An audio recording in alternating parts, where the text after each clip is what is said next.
Hello everyone and welcome to my top 10 video on the running backs in the 2022 NFL Draft. I know these type of videos are very fun to do, especially leading up to the draft itself. I thought running back was going to be a really fun one to do. I imagine a lot of analysts are doing wide receiver or quarterback right now.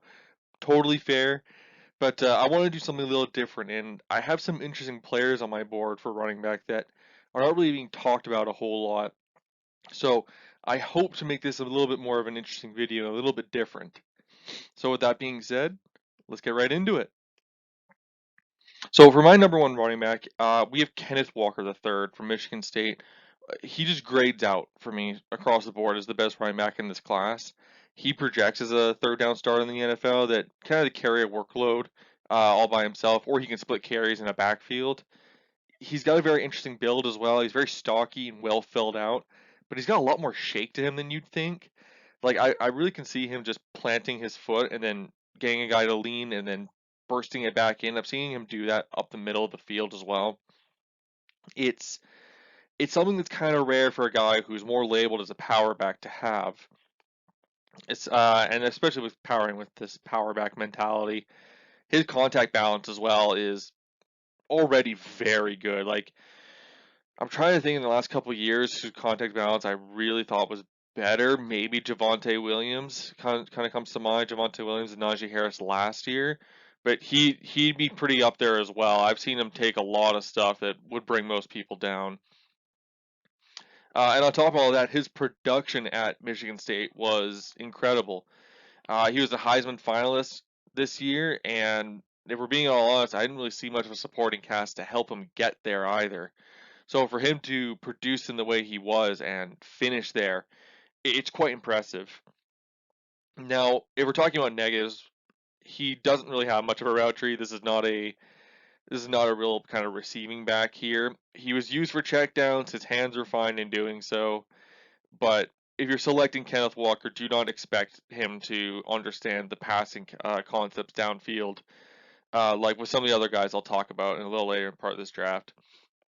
If I want to be really nitpicky here, I think his pass protection could also use a bit of work. I think he stands up too much, which makes his base more narrow, which would worry me when he's dealing with a free rusher having to try to help a guy in double pass protection. That he could just kind of get bowled over or just long armed into the ground.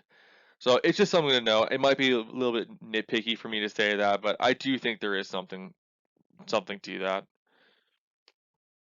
Now, who's probably the number one for most people, and is number one or number two for me, is Breece Hall out of Iowa State. Do not get me wrong, Breece is an insane athlete, and I mean that when I say insane. Like we're talking insane speed with insane vert that has elite level of burst to the hole and that footwork to pair with it. Like we're talking, this is very, very rare, some of these traits that he has. Now, if we look at him as a receiving back, more than quality. He isn't my one for a few reasons, though. So he's played a lot of snaps, and in those snaps, I was not sold on his vision.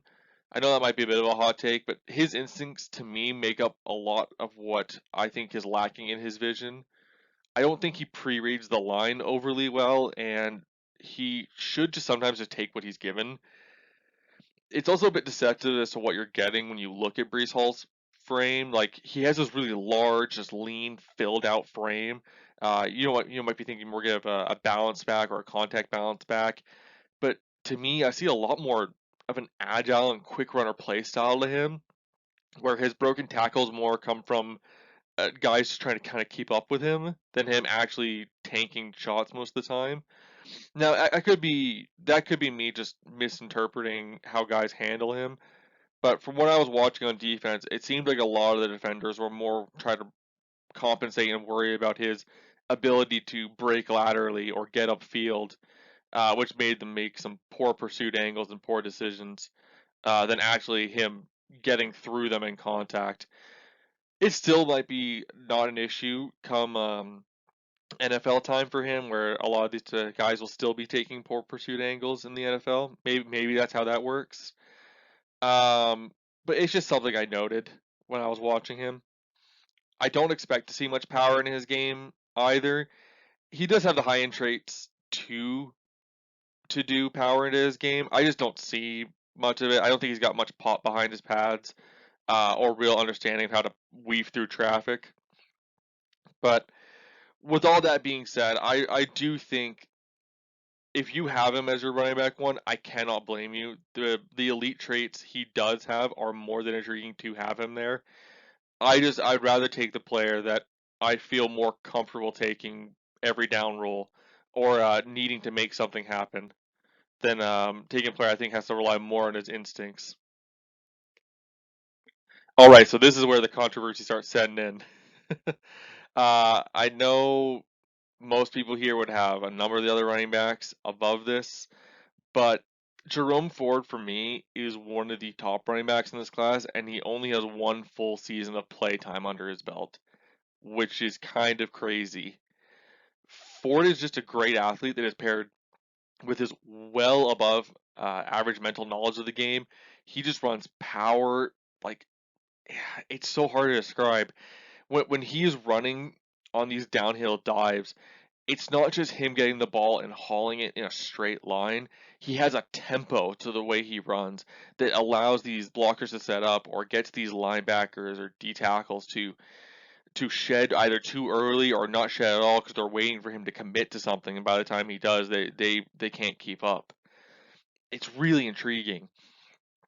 He just does set these blocks up so well for himself that when you're trying to position yourself as someone as part of the front seven, it makes it really difficult because you can't try to make the big play with him ever. You always kind of have to let him get a couple.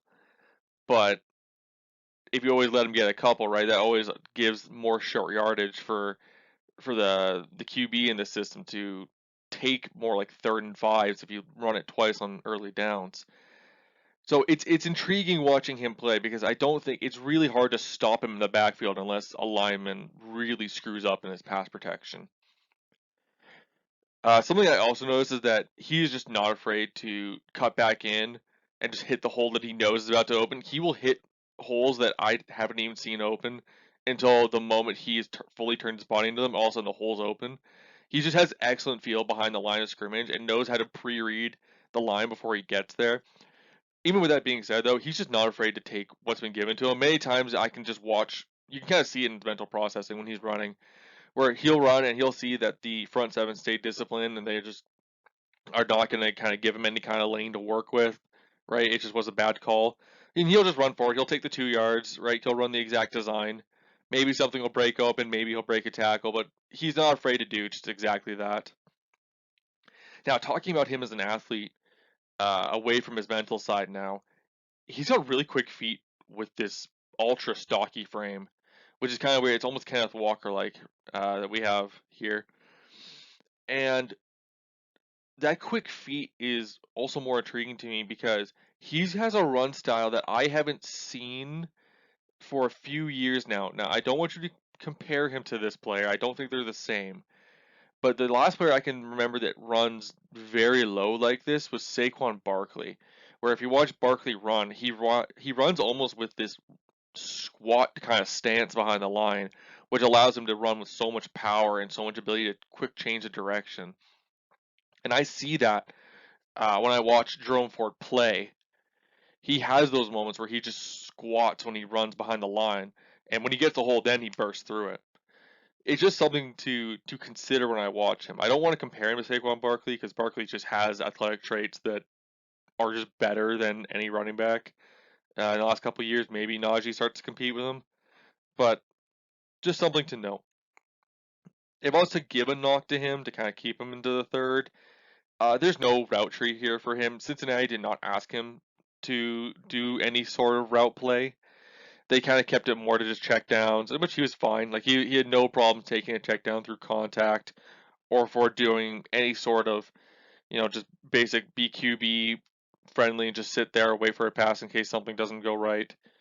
So you have to know that he's going to have limited experience actually doing that and won't produce much doing that. And if you're going to nitpick him even more, like he has only played one season. You could try to say it's a fluke. I don't think it's an issue. I think it keeps his legs fresh more than anything. But experience as a starter is a bit limited. He's not like dominant in every ability to make things work. Like he can make guys miss. I've seen him do it, but it's not his dominant trait. I just feel like if you're gonna nitpick him on the faults, it's really few things you can nitpick him on. So with that being said, that's why I kind of had to push him up into the third. And I'll talk about the other guys, and you can kind of see where my thought process is as to why I had him above others. Number 4, Isaiah Spiller. So he's a bit more of a known player. Spiller is a much more balanced back that he also has some decently light feet to pair with his hard run style. He's more than competent as a receiver, which is actually kind of my surprise, because usually these larger backs don't receive very well, and I actually think that's one of his better traits. And also kind of surprising trait he has is his blocking. Now he does have like he's kind of inconsistent in base pass protection. Like he's usually pretty good, but every now and then he'll kind of get caught into a lull and he'll make a mistake. But that's not where it's actually very interesting about his blocking. What's actually very interesting about his blocking is in motion or lead blocking. So it was only used very occasionally at Texas A&M from the tape I was watching, but there's just so much you can do with it if you're willing to get creative. Like he lead blocks better than most fullbacks that I've seen. So getting him set up in these dual halfback sets or getting him as a lead blocker in a wide receiver screen or end around, something like that, it's just there's so much creativity that can be done here with Spiller at the helm. Now, he's not without weaknesses, of course. He does lack any sort of great or elite, long speed. Even his burst is not overly quick. Uh, it does make it hard to have him set up as like this money back for these plays, right? If you're kind of designing a play, they're like, I think this is gonna break. You really don't want him in for that. He probably won't take it the distance. Also, he is the complete opposite in before the line of scrimmage run style from Jerome Ford. He can stand up upright like quite often before he gets to the line of scrimmage. It does make him a lot easier to bring down before he can get into a lane when he does do this. And I think the reason he's standing up so much is I think he's really just lacking patience behind the line of scrimmage. Like I think he's looking for something to work with before things have developed. So he just stands up and he kind of just forgets the more nuances of what he's supposed to do. And it also shows when he doesn't see something immediately. He can just kind of work himself into contact, um, and just kind of just not wait for his blocks to set up. It's this is kind of the difference between him and Jerome Ford, right? I think Ford has a lot more of the mental side of the game down and much more interestingly together. Whereas I think Isaiah Spiller also does have talent. I think it just needs a lot more refinement than compared to Ford, who does have a lot of the athletic skills and the mental side already figured out.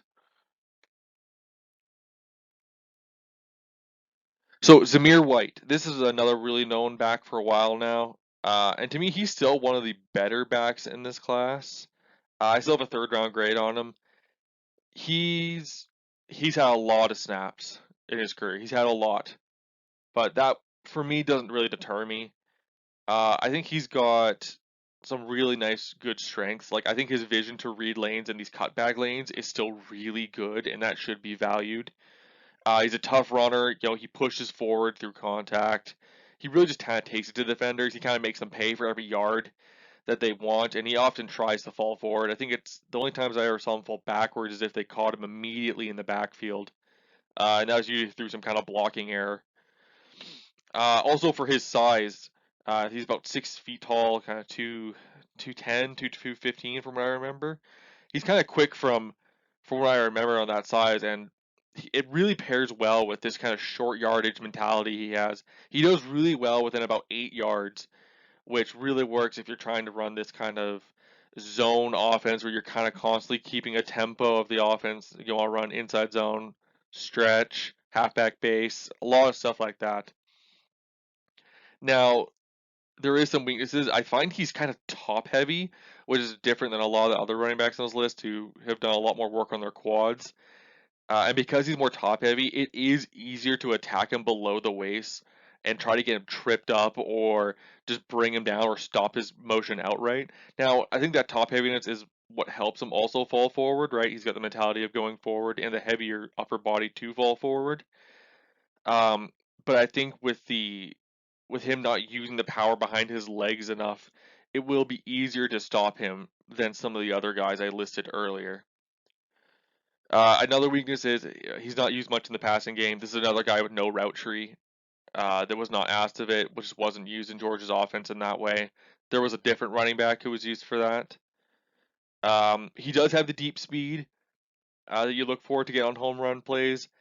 However, there's moments when you're watching him and you're like, the gear to get to it is it's just not very fast. I think if he had about 20 yards to run, I think about the maybe 18-yard line is when that final gear would kind of kick in. Whereas some other guys I was looking at, it's about the 8 to 12-yard line for that final gear to kick in if they had space. Breece Hall, I think, can have to be a little bit sooner than that, maybe about 5-yard line. But it is something to note when designing more outward stretching or toss plays.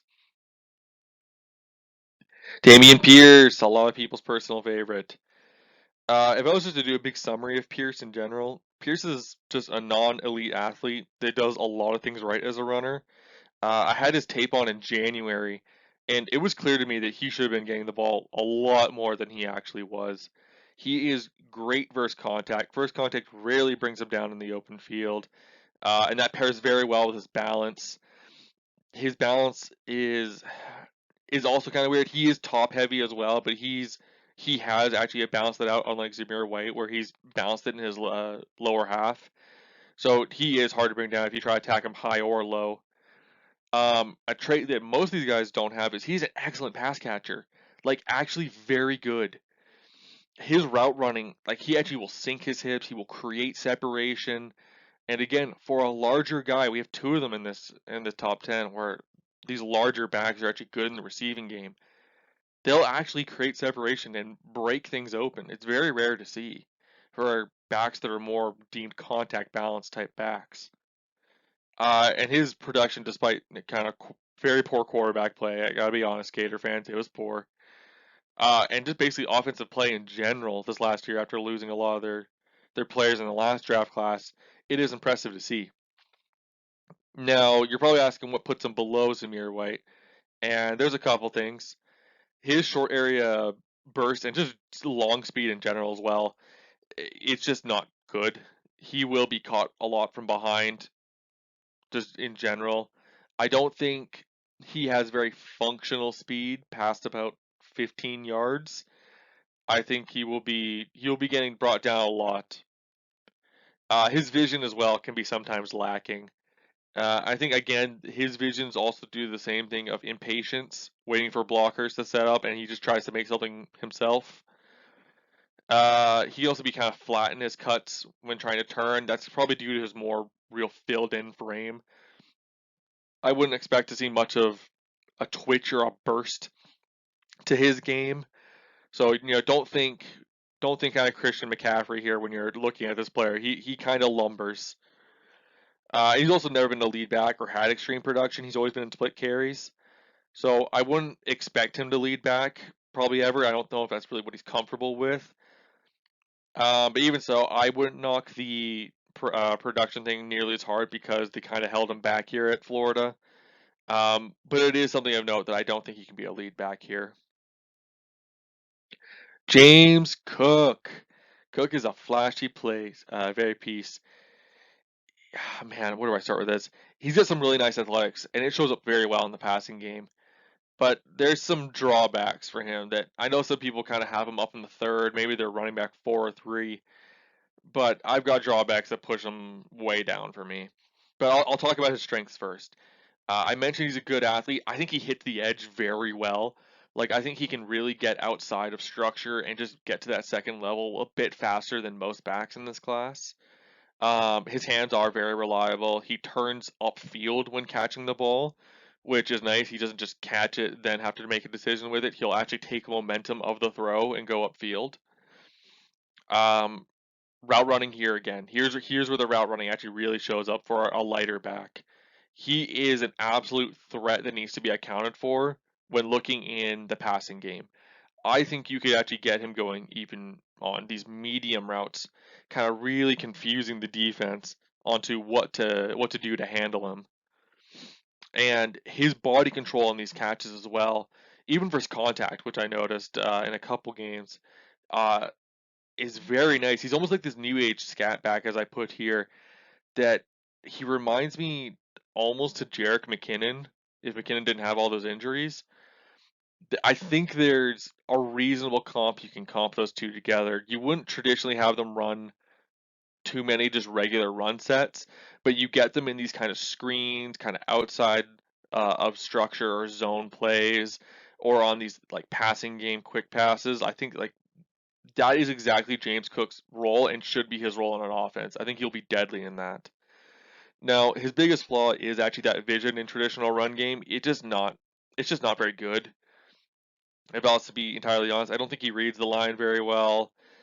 He doesn't really have the size to do much out of traditional run sets as well. So I think with a lot of that being said, that for me pushes him way down, and I think it more limits him to that scat back and third down role that it is coveted in the NFL, but it just won't be taken early. Um, so without any kind of changes to his body, which may affect his play style, that's also a worry. I do think he's probably gonna be limited to that. Unlike his cousin Dalvin, who is much more of an every down back. Brian Robinson Jr. It's been his breakout year.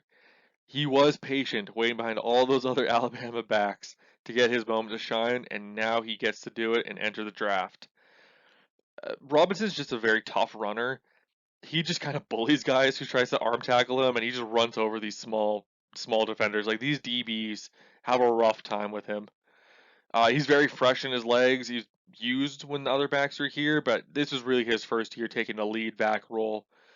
Um, Very tough to bring down open field, and it shows with his large frame. He's also over 6 feet. Defenders basically have to have good form and discipline to bring him down. Like they have to wrap tackle and get him around the waist or lower to bring him down. You can't really attack him high. Now, the weaknesses here is he's pretty average as an athlete for the NFL. I listed some of his attributes there. There's really nothing elite or top end about any of his ability, unlike the guys that were listed before him. He's got the size for pass protection, but I don't really know if he understands the nuances of it. It's it just doesn't seem like he knows when to check and release when he's been set up as that, or when to use pre-looking to figure out when free blitzers are going to be coming. Like if you were to watch, there's actually a really great film study on Marshawn Lynch where he's set up in pass protection, and you can kind of watch what his eyes are looking for and who he identifies as the blitzer and how he figures it out. It's stuff like that that I don't see in Robinson's game, and I don't know if he can get to that, or at least it'll take a few years for him to be able to get to a form of that. And his vision as well, just in general running, is just kind of lacking. I wouldn't say it's poor, but it's not great either. I've seen him just kind of run into lanes that, for most of these backs, they would know are closing. I don't know if it's really more his patience or just poor vision. I don't think it's poor vision, but I'm also not entirely convinced it's patience either. That one kind of does stump me. But regardless, I do think his vision is lacking in some areas. Okay, we have a fun one here in Pierre Strong Jr. at SDSU, San Diego. Strong's just a very interesting runner. Like this is a really nice athlete with insane burst and speed. I mean, we're talking like a 4.37 40, like insane vert and broad. Like this guy is a home run hitter at running back. And the vision is also pretty nice as well compared to the last guys. He really wastes no movement when trying to get into these lanes or when reading the line when they're setting up their blocks. It's very intriguing looking at a player like this, especially since he wasn't really given much attention. He's still really not given much attention. I really like his twitch laterally as well. I think he can make a lot of guys miss or redirect himself into these lanes and cut back very easily. And I don't really see any hitches in his movement either. What I mean by that is like there's no. I won't get anatomical with you and start talking about biomechanics, but when I'm watching his hips run, it is a complete smooth motion in the way it is moving, which means that the bone inside the socket is just it's not grasping at anything or hitting anything else. And that makes his run style even more unique because he's got these quick twitch bursts that he does, but it's almost like he glides into these motions. It's very, very interesting to watch, and I think it really makes him a viable back. Now, he does have below average contact balance, which is a bit weird. I don't think he's that small from everybody. He's like 5'10", 205, so it's not small, but I just don't really see much play strength when I'm watching him. He is much more of this kind of high energy, quick burst, try to hit a home run type back. So I wouldn't expect him to lead back at all. I wouldn't expect him to do stuff like that. So I think he has to play in the committee. Um, it seems like he's kind of best running in lanes, even though he kind of possesses the lateral agility. Like he works really well when he doesn't have to change, even though that is an elite trait he has. It's kind of weird for me to say that, I know. But from what I saw, and I have a list in front of you here, is when I see him get to that top speed, which he does hit faster than average, I find he has a harder time slowing down. So that kind of elite twitch or make a guy miss only occurs when he slows down, which is often from the tape I saw only behind the line of scrimmage. He's got to learn a little bit more when to slow down and actually control himself because I think that's what gets him at the end when he hits that top gear. He struggles to kind of redirect and focus on getting around the defender or gaining the additional yards, which is what makes him easier to bring down. Last guy I want to talk about, he came a little bit later into my 60 running back evaluations I did this year, but he stood out to me amongst the rest. Isiah Pacheco from Rutgers. He's got 0 fumbles in his 4-year career at Rutgers, and that's something to keep an eye on. It's not easy to do, especially when you begin the ball nearly as much as he has. He was voted captain in his last year, and he's a clearly a lead by example type leader. From what I've seen him in interviews, he stands out very well. He's got a strong mental fortitude to play this position. And on top of that, he is a very good athlete. You can see he also tested very well in the 40, especially well in the vert and the broad. Like very special athlete. He's been doing this all at like 215 at 5'11".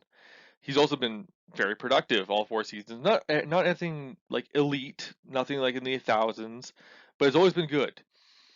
He's also been a very high energy, high effort player. It also fits with his lead by example type mentality. There is no plays off for him. Like even in blocking, which is not his best trait, he does not take a play off, which I think is something to value. It shows in his running style as well, constant turning of the feet. He is super quick to hit a hole and just power, which is really interesting because I don't think power is his strongest part of his game, but he just hits it so fast. Like most of these defenders are trying to play catch up when they're shedding into the lane.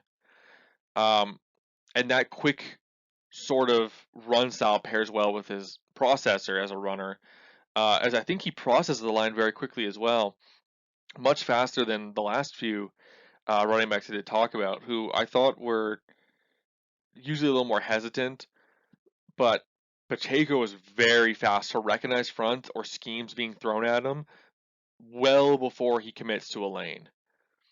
Now, I did mention that in pass protection is not his greatest thing. I think he needs to work in vision and technique.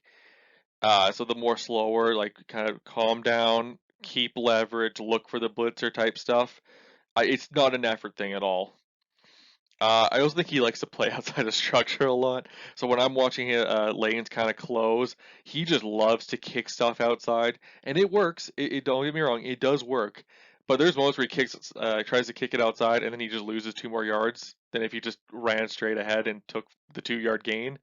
Right when I was talking about that with a couple of the earlier backs, right? They'll just kind of take what's been given to them, like Jerome Ford, Kenneth Walker. If they know that nothing is opening and they're about to be taken down, they'll just take the 2 yards in front of them. Pacheco sees no fault with that. He will try to kick it outside no matter what. So you do have to account for that if you are selecting him. I think he can act as a receiver. I've seen him do it. I just don't see much of a technique here. Like I don't see much syncing to create separation. I don't see much kind of mental knowledge of how to sync, especially versus like zone coverage or how to break open or really understand route concepts much. Unlike some of the other guys I talked about as well. So it's just something to keep in mind that he's a bit of a unique player. But I really liked what I saw here. And for this one, I wanted to end it off with just some honorable mentions. There are some players here who also tested out as a 5th-round grade that I wanted to make note of. I liked a good amount of the things I saw out of these players too, but to keep this video and list more digestible, they just didn't make the cut. So do look out for them on draft day. I think they do also have desirable talents that teams shall like to utilize for next season. And I would not be surprised if one of them gets taken before some of the later guys I had said, because it's just different teams valuing different traits. So with that being said, I hope you all enjoyed, and I hope to see you next time. Later.